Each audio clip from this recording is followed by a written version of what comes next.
right? So to give a chance to minority government. Right now, I'm not seeing that, but although Lower Mainland has not come in yet, so we'll see about that. For the bloc, I'm not sure if there's still some seats that have not reported yet, but if everything has reported, they're only leading in 21. That's lower than the number that they had starting at 32, I believe.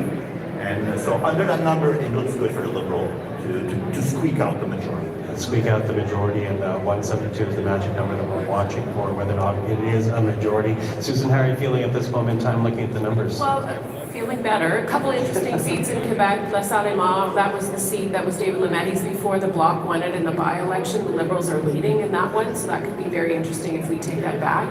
And at BTB, Mandy Galmasti, the former Grand Chief of the Cree, that was a Bloc riding before that, and before that it was Romeo Saganash's riding and NDP riding. And so that's looking potentially like it could go Liberal, and that's an interesting one as well. So we'll have some interesting First Nations voices in the House of Commons if that particular seat holds. So feeling good about that. Again, continue to watch 905. I'm watching Bright Bits of Red. It's early reporting that Stephen Fuhr in Kelowna was a Liberal seat in 2015. He lost subsequently, and there has been some riding redistribution. I was talking to some people in Kelowna this week.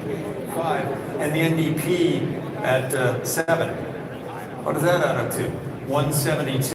So we may be in a situation that one of the closest things we'll be watching tonight is, can the Liberals get to a majority? For the moment, they're at 10. As we said before, they need to pick up 18, sorry, I went too far to show that, 18, they're picking up a lot of those from the Bloc Québécois, 13 so far.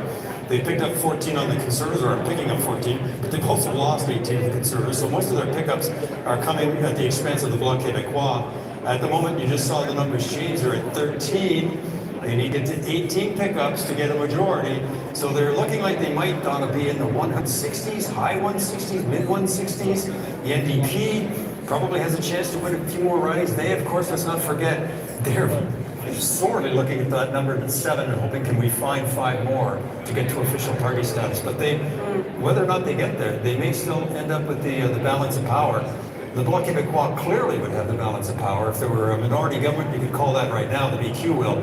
But it doesn't mean the Liberals won't have the numbers close to 172, and the NDP could just put top them up to that. to form a government, which is exactly what we had before.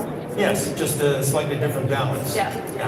All right, let's go to Naheed Nenshi, leader of the NDP in Alberta, former mayor of Calgary. Thanks so much for taking time with us. Nice to talk to you again.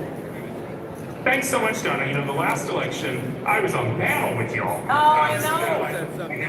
I guess I'm 18% in 2021 is down to 2.7%. And it seems to be going to both the Conservatives and the Liberals. The Liberals right now in the lead, the incumbent in second place. Let's take a look at Okanagan Lake West, South Kelowna. There, the NDP support has gone from 18.9 percentage points to 5.5. Now, super early, but still interesting to note and keep an eye on. And now Richmond East, Stevenson, this is another riding that kind of shows what's happened to the NDP support. It's gone from 19% in 2021 to 3.7%. Both the Liberals and Conservatives up. It looks like the Conservatives in Richmond East, Stevenson might be benefiting more from that drop in NDP support than the Liberals are. But throughout British Columbia, we said this hours ago. I mean, maybe it was yesterday, I'm not sure. Anyway, hours ago. We haven't been here since yesterday, to be fair. Yeah, I know. Anyway, what would happen to NDP support? Would it drop? It seems to be doing that in British Columbia and in a province where the Liberals and Conservatives are so competitive in so many